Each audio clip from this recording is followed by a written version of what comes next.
Hi Leo, welcome back to my channel. Welcome to Blossom Light Tarot and first of all बहुत सारे request आते हैं जहाँ पे वीडियो में नंबर्स शेयर करने के बावजूद भी शायद आप लोग थोड़ा मिस कर देते हैं नंबर। तो आपके बेनिफिट के लिए आज हम नंबर्स पहले शेयर कर रहे हैं, हमारे contact numbers. So the numbers जिन पे अब आप हमें रीच कर सकते हैं वो हैं 8448901791। उसके अलावा आप हमें ईमेल कर सकते हैं blossomlighttarot@gmail.com पर। हमारा वेबसाइट है www.blossomlifetarot.com। एक बहुत ही पॉजिटिव न्यूज़ जो हमारे चैनल के बारे में है वो ये है कि हम बहुत जल्द 7,000 सब्सक्राइबर बेस को टच करने वाले हैं। और उसके अलावा हम लोग वेबसाइट पर इंटरनेट रेटिंग के हिसाब से we are a 5 star rating. We have a 5 star rating on Google. So thank you so much for so much love, so much attention and so much of support जो आपने हमारे channel की तरफ extend किया है। I really appreciate that and दिल से आप लोगों का शुक्रिया है इस चीज़ के लिए, मेरे व्यूअर्स का, वो लोग जो मुझे फॉलो करते हैं और इस साइंस में विश्वास रखते हैं। आज हम जिस साइन को रीड करने जा रहे हैं वो साइन है एक बहुत ही लग्जरी लवर साइन, बहुत ही स्ट्रॉन्ग साइन कहा जाता है ज़ोडिएक का। और जो सिंबल उसको रिप्रेजेंट करता है वो है द लायन। एंड यस, हम लोग लियोस के लिए रीड करने जा रहे हैं आज। सो कैसा रहेगा आपके लिए मंथ ऑफ जून, किस तरह की एनर्जीज आपके लिए लेकर आ रहा है मंथ ऑफ जून, चलिए देखते हैं। हमने पिछली साइंस की तरह आपके लिए एक theme of the month card pull किया है और देखते हैं आपके लिए theme of the month card किस तरह की थीम लेकर आया है, कैसी थीम आपके लिए है जून के मंथ में, क्या होने वाला है आपकी लाइफ में और आपकी लाइफ ज़्यादातर किस तरह की एनर्जी से भरी रहेगी, सराउंडेड रहेगी। ठीक है, तो देखिए आपका थीम ऑफ द मंथ क्या कहता है। Inspiration, be prepared, you will soon receive a visit from the fairy of inspiration, come dusk और dawn, she can call at any time. आपको इंस्पायर करने वाली कोई एनर्जी आपकी लाइफ में एंटर करने जा रही है। सो फेरी ऑफ इंस्पिरेशन, इंस्पायर होना लोगों से, चीज़ों से। वो जो इंस्पिरेशन है आपकी लाइफ में किसी भी तरीके से, किसी भी रूप में आ सकती है। एक दोस्त की तरह, एक मेंटोर की तरह, एक बॉस की तरह, एक पुराने दोस्त की तरह या आपके पार्टनर की तरह कोई आ रहा है जो आपको इंस्पायर कर रहा है। तो मंथ ऑफ जून आपके लिए इंस्पिरेशन से भरा होगा।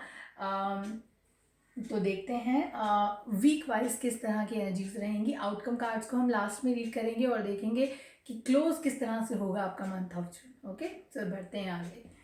Leos, oh okay, and then the second week, the third week and the fourth week comes here. Okay, so देखिए पहला हफ्ता जो है आपके लिए जून का थोड़ी कन्फ्यूजन में। आप कन्फ्यूजन किस चीज़ का है? Emotional confusion, emotional decision making की कन्फ्यूजन है यहाँ पर। आप थोड़ी कन्फ्यूज़ हैं और कन्फ्यूज़ किस वजह से हैं? आप दो लोगों में कन्फ्यूज़ हैं, दो ऑप्शन में कन्फ्यूज़ हैं, दो डिसीजंस में कन्फ्यूज़ हैं, हाँ या ना में कन्फ्यूज़ हैं। Confusion is ruling your first week of June. और कन्फ्यूजन इसलिए भी है क्योंकि आप शायद ओवर थिंकिंग कर रहे हैं, या ऐसा हो सकता है कि आप इमोशनल सेटबैक पर हैं अभी किसी छुपे हुए राज के बाहर निकलने की वजह से, या कोई छुपी हुई ऐसी चीज़ जो छुपी हुई थी और एकदम बाहर निकल आई, उसने शायद आपकी रेपुटेशन को हार्म किया। या ऐसा हो सकता है कि आपकी रेपुटेशन हार्म होने की वजह से आप दो तरह के माइंडसेट में हैं अभी कि कुछ करें, ये चीज़ करें या ना करें। तो ये आपकी एनर्जी जो है इस तरह से रूल करती है। फर्स्ट वीक में परेशान है थोड़े से, थिंकिंग जो आपका माइंड है आपके हार्ट से ज़्यादा काम कर रहा है पहले वीक में, आपके पहले सप्ताह में। एक्सक्यूज मी।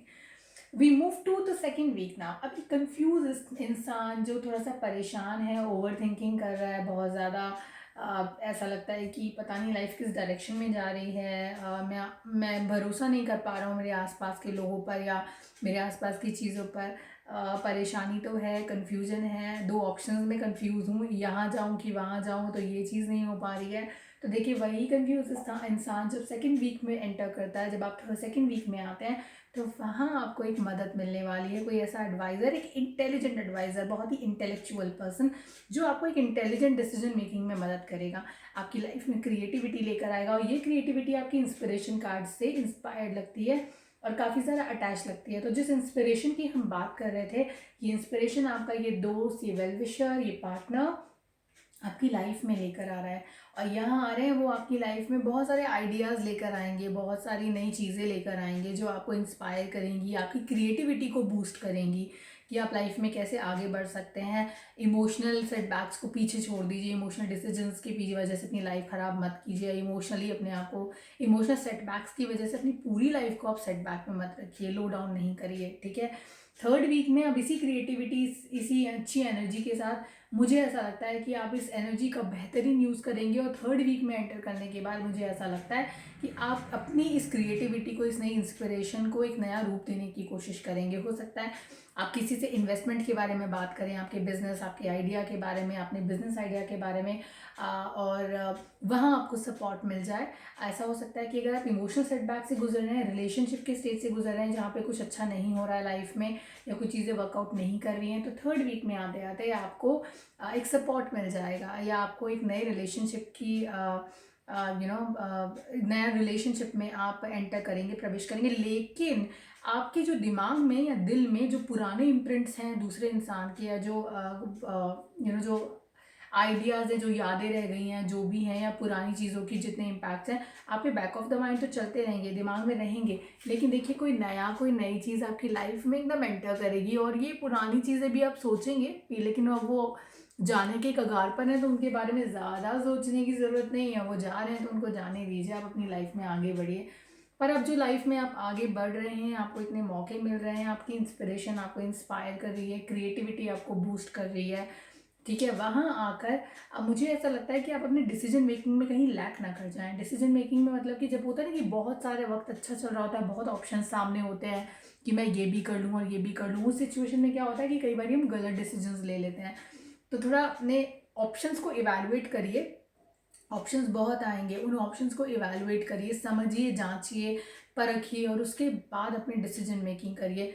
मैं यहाँ एक भी देखना चाहूँगी आपके लिए, एक बार पूछ लेते हैं ज़रा आफ्टर टैरो से कि भाई लियोज़ को बहुत ऑप्शंस मिल रहे हैं, बड़े सारे लोग उनके आसपास हैं, उनको वही उसी तरह की एप्रिसिएशन, उसी तरह की एडमायरेशन मिल रही है, लोग एडमायर कर रहे हैं आपको, तो उसके इम्पैक्ट्स आप पे क्या हो रहे हैं, ज़रा इसको क्लैरिफाई कर लेते हैं आपके अच्छे के लिए। एक सेकेंड, एक बार फिर से शफल कर रहे हैं आपके लिए हम, और इन क्लैरिफिकेशन के लिए कि आपकी लाइफ में किस तरह की क्लैरिटी की ज़रूरत है। और ये जो कार्ड्स आपको आकर कंफ्यूज दिखा रहे हैं, आपको थोड़े से प्रॉब्लम्स में दिखा रहे हैं, वो क्या है? मुझे ऐसा लगता है कि एक किसी चीज़ को आप ख़त्म करके आगे बढ़ते हैं ना, जैसे कि अब कुछ चीज़ें तो होती हैं ऐसी कि जो से वो ख़त्म होती हैं, तो फिर उनके साथ नई चीज़ों की शुरुआत होती है, और इंसान जो पुरानी चीज़ें होती हैं उनको भूल जाता है और आगे बढ़ जाता है। आपके साथ जो परेशानी आने वाली है वो ये आने वाली है, जो सोच आने वाली है वो ये आने वाली है कि आप जो है ना, जो खो गया है उसके पीछे ज़्यादा रोएंगे, और जो मिला है उसके बारे में उसको एक्नॉलेज नहीं करेंगे। तो भाई ये गलत चीज़ है। अगर आपको जो नया मिल रहा है, जो नया इंसान या नए प्रोजेक्ट्स या नई जॉब आपकी लाइफ में है, उसको ज़रा वैल्यू करिए। अब आप बीटिंग अराउंड द बुश करते रहेंगे, जो खो गया उसके बारे में रोते रहेंगे, तो फिर कैसे ज़िंदगी चलेगी। उसके अलावा जो है सेलिब्रेशन टाइम जो है वो आपकी लाइफ में बेहतरीन तरीके से आएगा। लेकिन मुझे लगता है कि यहाँ अगर इस तरह के काम में अगर आप हैं, तो आप कंपैरिजन की वजह से दो लोगों के बीच में, दो सिचुएशन, दो जॉब असाइनमेंट्स के बीच में जब कंपेयर करेंगे ना, तो जो खुशियाँ आपकी लाइफ में आने वाली हैं ना, आप उनको थोड़ा सा, मुझे लगता है कि उसका जो पूरा स्वाद होता है वो पूरा चख नहीं पाएंगे आप, क्योंकि आप जो हैं आपका जो फोकस है पूरी तरीके से वो ये है कि वो मुझे क्यों नहीं मिला, ये वो पुरानी चीज़ मेरी क्यों नहीं हुई, ये नई तो है मेरे पास, मुझे पुरानी चाहिए थी, पुरानी क्यों नहीं मिली।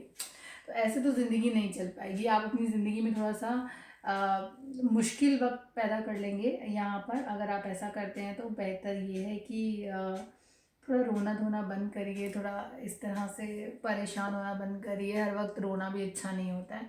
ट्रांसफॉर्मेशन आ रहे हैं लाइफ के अंदर, उसको एंजॉय करिए, ये अच्छी चीज़ है ट्रांसफॉर्म होना लाइफ का। लास्ट वीक जो है थोड़ी इमोशनल सेटबैक्स की बात करता है। इमोशनल सेटबैक की अगर हम बात करें, तो यहाँ पर मुझे ऐसा लगता है कि अगर आप इमोशनली सेटबैक पे थे, अगर आप अपने एक्स रिलेशनशिप की वजह से थोड़े परेशान थे, या पुरानी जॉब से थोड़े परेशान थे, और उसकी वजह से आपने काम को रोक लिया था, स्टेबिलिटी आ गई थी, एक हॉल्ट पे आके आप रुक गए थे। वहाँ से अब आपको आगे बढ़ने का मौका कैसे मिल रहा है? एक नई अपॉर्चुनिटी के साथ। तो या तो एक नया लव अफेयर हो सकता है, या एक नई जॉब हो सकती है, एक नया जॉब असाइनमेंट हो सकता है। तो ये कुछ नया आपकी लाइफ में आ रहा है। जो आप अभी फ़िलहाल सोचा करते थे और आपको मिल नहीं रहा था, वो नई चीज़ आपकी लाइफ में आ रही है। तो बदलाव आ रहा है, पर बदलाव को वैल्यू करना, उसको परखना, उसको थोड़ी सी इम्पोर्टेंस देना अपनी लाइफ के अंदर, वो आपका काम है। तो अगर आप वो नहीं करेंगे तो लाइफ थोड़ी सी प्रॉब्लमेटिक हो जाएगी। प्लस अपनी ज़बान पर थोड़ा सा काबू रखिए। बड़ा हार्श बोल जाते हैं कभी कभी आप किसी को। तो देखिए, एनर्जी शुरू में आपको कंफ्यूज कर रही है। कंफ्यूज इंसान के पास दोस्त आता है, दोस्त उसको सपोर्ट करता है, लाइफ में इंस्पिरेशन लाता है, क्रिएटिविटी लाता है। क्रिएटिविटी के बेसिस पे आप कुछ नया अचीव कर रहे हैं। अचीव करने के बाद अचीव तो कर लिया, लेकिन पुराना जो खोया उस पर आप रो रहे हैं, उसके लेके परेशान हैं। वहीं आपने अपने इमोशंस को भी थोड़ा छुपा कर रख लिया, रुक गए हैं। लेकिन कुछ नया आपकी लाइफ में फिर आ जाता है लास्ट वीक ऑफ जून में। लेकिन उस नई चीज़ को काबू रखना, संभाल कर रखना, वैल्यू करना, वो आपका काम है। अगर भाषा का इस्तेमाल सही नहीं करेंगे, प्रॉब्लम्स करेंगे। प्लस किसी तरह की ईमेलिंग, डॉक्यूमेंटिंग, किसी तरह का documenting related work, documentation related अगर आप काम कर रहे हैं, लीगल काम है, कोई ऐसे ईमेल्स जो आपको अपने बॉस को लिखने हैं, कंपनी को लिखने हैं, ऑफिशियल हैं, प्रोफेशनल चीज़ें हैं, उन पर ज़रा ध्यान दीजिए, उन पर थोड़ा सा फोकस करिएगा। कुछ भी चीज़ ऐसे ही हवा में बस बिना सोचे समझे नहीं भेजनी है। सोचिए, समझिए, परखिए, वैलिडेट कराइए, रिव्यू कराइए अपने फ्रेंड से, एडवाइज़र से बोलिए अपने कि भाई मेरे लिए रिव्यू कर दीजिए चीज़ें। मैं थोड़ा कंफ्यूज स्टेट ऑफ माइंड में हूँ, मैं शायद सही डिसीजन ना ले पाऊँ, थोड़ा कंफ्यूज हूँ, मुझे हेल्प करिए। हेल्प लीजिए और तब आगे बढ़िए। क्योंकि आपकी मेहनत में जो आप चाहते थे, जो आप करना चाहते थे लाइफ में इतने वक्त से, वो चीज़ आपके रास्ते में आ रही है, आपको मिल रही है। लेकिन कहीं कुछ गलत डिसीजंस की वजह से, गलत सोच की वजह से, गलत शब्दों के इस्तेमाल की वजह से कहीं आप उसे खो ना दें। तो प्लीज़, अच्छी चीज़ें आ रही है तो उनको ट्रेजर करके रखिए। You are getting inspired by lot of people, from your advisers, your friends. तो उस इंस्पिरेशन का सही इस्तेमाल करिए, वो बहुत ज़रूरी है। एक और चीज़ है जो मैं आपको बता देना चाहती हूँ। अगर आपको ऐसा लगता है कि आपके जो पार्टनर हैं वो आपको छोड़ के जाएंगे, या आपको छोड़कर अगर चले गए हैं, तो वो बहुत दुखी इंसान होंगे या बहुत परेशान होंगे, तो ऐसा नहीं है। उनको ऐसा कुछ फील नहीं हो रहा, अपनी लाइफ में सेटल्ड है, हैप्पी लवर्स कार्ड है उनका, बहुत अच्छे से मूव ऑन कर गए हैं लाइफ के अंदर। तो अब मैं वापस अगर रीडिंग पे आऊँ, मैंने आपको कहा कि पुरानी चीज़ों के बारे में सोचना बंद करिए, तो उनके बारे में भी सोचना बंद करिए। वो आपको ज़्यादा खुशी देकर नहीं जाएगी, वो चीज़ आपको परेशान ही रखेगी। ठीक है। तो अच्छी चीज़ यहाँ पर यह है कि अपनी भाषा के इस्तेमाल की वजह से किसी को दुख पहुँचाने की कोशिश मत करिएगा। लोग अगर परेशान होते हैं उस वक्त, अगर उन्हें परेशानी है, तो वक्त आने पर वो भी आपको ऐसी परेशानी दे सकते हैं। इसलिए प्लीज़ ध्यान रखिएगा इस चीज़ का। ठीक है। खुश रहिए। कार्ड्स बहुत अच्छे हैं, लेकिन मौके बहुत आ रहे हैं। मौके का इस्तेमाल करना, मौके का फ़ायदा उठाना आपका काम है, वो कोई और आपके बिहाफ पे नहीं करेगा। ठीक है। आपका रिलेशनशिप कार्ड देख लेते हैं, किस तरह के आपके रिलेशनशिप कार्ड्स हैं। लियो को जून के मंथ में क्या लव एडवाइस चाहिए, क्या आपको फॉलो करनी है, ये हम फाइंड आउट करने की कोशिश कर रहे हैं कार्ड से, और देखते हैं किस तरह के एनर्जीज आपको मिल रही हैं Leo in the month of June. और जून आपको कह रहा है, there is a deeper reason for each of your questions, seek it. कोई वजह है आपके सवालों की, तो सब उस वजह के बारे में ढूंढिए, उसके बारे में ढूंढिए। और एक और जो मैसेज आपके लिए आता है, बड़ा ही खूबसूरत मैसेज है। मुझे लगता है कि जो मैंने आपको बोला कि आप थोड़ा अपनी भाषा पर ध्यान दीजिए और ऐसी चीज़ कोई क्रिटिसिज्म ना करें। आपको कार्ड्स भी यही बोलते हैं कि रिलेशनशिप के सेक्टर में गाइडेंस, अटेंशन, हेल्प और प्यार जो है, ये हमेशा काम करता है। किसी को क्रिटिसाइज़ करना, कोसना, किसी को गाली देना या अब्यूज़ करना, ये चीज़ें आपकी लाइफ में कोई हैप्पीनेस लेकर नहीं आएंगी। यहाँ पर इम्पॉर्टेंट चीज़ ये है कि आपने किसी को क्या दिया कि आपको पलट कर वो दे जो आप चाहते हैं। तो आपने क्या दिया था कि आपकी इतनी हाई उम्मीदें हैं कि आपको ये मिले। आपने भी तो वही दिया ना, जो आपने दिया आपको वापस मिल गया। तो इसमें किसी की कोई गलती नहीं है। ये जो सवाल आपके दिमाग में है, इस सवाल की वजह को ढूंढने की कोशिश करिए कि मेरे साथ ऐसा क्यों हुआ। आपके साथ ऐसा इसलिए हुआ क्योंकि आपने किसी के साथ शायद ऐसा किया, इसलिए आपके साथ ऐसा हुआ। तो मैं सिर्फ आपको एक एग्जांपल दे रही हूँ, हो सकता है ऐसा हो सकता है ऐसा ना हो, लेकिन यहाँ पर इसका जो जवाब है सवाल का वो यही निकल कर आता है कि आपको अपने सवालों की वजह पता है, और उसको आपको एक बार बस एनालाइज करने की, जानने की ज़रूरत है कि वो ऐसा क्यों है। एंजल्स आपको कह रहे हैं रिलीज, जो पुरानी चीज़ें हैं, पुराने लोग हैं, पुराने रिश्ते हैं जो आपकी लाइफ में किसी तरह का कोई मतलब नहीं रखते हैं, उनको भाई रिलीज़ करिए अपनी लाइफ से और उनको निकालिए अपनी लाइफ से, क्योंकि उनका आपकी लाइफ में कोई मतलब अब नहीं रह गया है। तो प्लीज़ ख़राब चीज़ें अपनी मीरा में इकट्ठे करते रहेंगे तो नई चीज़ों के लिए जगह कैसे बनाएंगे। वार्डरोब एक बार रिन्यू करते हैं ना लोग, रिफ्रेश करते हैं अपने वार्डरोब को, नया वार्डरोब करते हैं, चेंज करते हैं अपने आप को, मेक ओवर कर लेते हैं अपना। कैसे करते हैं मेक ओवर? पुरानी चीज़ों को छोड़ कर नई चीज़ों को अपना कर मेक ओवर होता है। तो मेक ओवर कैसे होगा अगर आप पुरानी चीज़ों को छोड़ने के लिए तैयार नहीं है, तो नई चीज़ आपकी ज़िंदगी में जगह कैसे बनाएंगी, राइट। यूनिवर्स से भी पूछते हैं आपकी लाइफ में किस तरह की एनर्जीज वो फील करते हैं आपके लिए, और आपको जो मैसेज यहाँ पर आता है वो आता है your fearless freedom lights up the world. तो आपकी जो हिम्मत है वो दुनिया में रोशनी फैलाती है, ब्राइटन अप करती है दुनिया को। तो अपनी हिम्मत को मान कर रहिए, खुश रहिए, इंजॉय करिए, पास्ट को छोड़ दिए, प्रेजेंट को अपनाइए और फ्यूचर को बेहतर बनाइए। बस आपसे यही कहूँगी Leo. Take care, thank you so much, good bye. Reach me on my WhatsApp number 8448901791। Email करिए blossomlighttarot@gmail.com पर। खुश रहिए, सेफ रहिए और इन्जॉय करिए लाइफ को, बहुत छोटी है तो please make most of it. Okay.